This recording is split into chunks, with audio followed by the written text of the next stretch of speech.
How does white matter connectivity affect migraine pain pathways?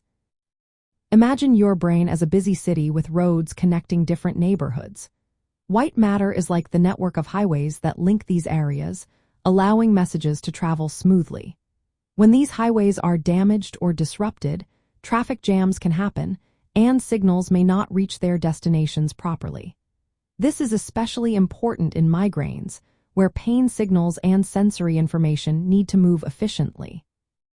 In people with migraines, especially those without aura, studies show that the connections in white matter are often weaker or less coordinated.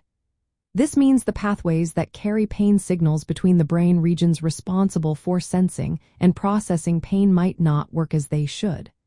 When these pathways are disrupted, it can lead to altered pain perception, making headaches feel more intense or longer lasting.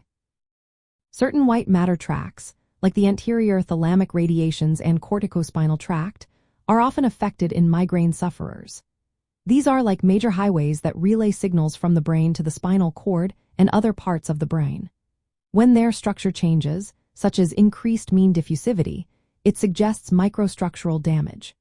This damage can slow down or distort the transmission of pain signals, which might make migraines worse or more frequent. Many migraine patients also have small lesions called white matter hyperintensities visible on brain scans.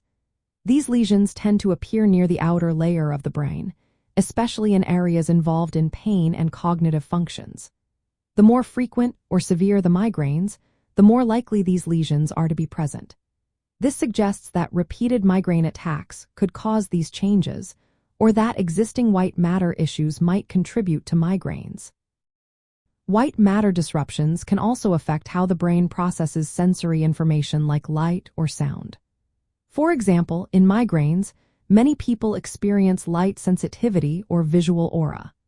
When the communication between sensory and pain areas is impaired, it can cause heightened sensitivity, making everyday stimuli feel overwhelming.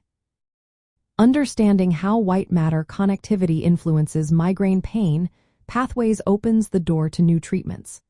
Some therapies aim to improve or restore these connections, such as neuromodulation techniques or specific medications. Imaging studies of white matter can also help doctors identify different types of migraines and track how the condition changes over time. In simple terms, white matter acts like the brain's communication network. When this network is disrupted, signals related to pain and sensory input don't flow properly. This disruption can make migraines more intense, longer, or more frequent, affecting how people experience their headaches. Recognizing these connections helps us better understand migraines and points toward potential ways to improve treatment and quality of life.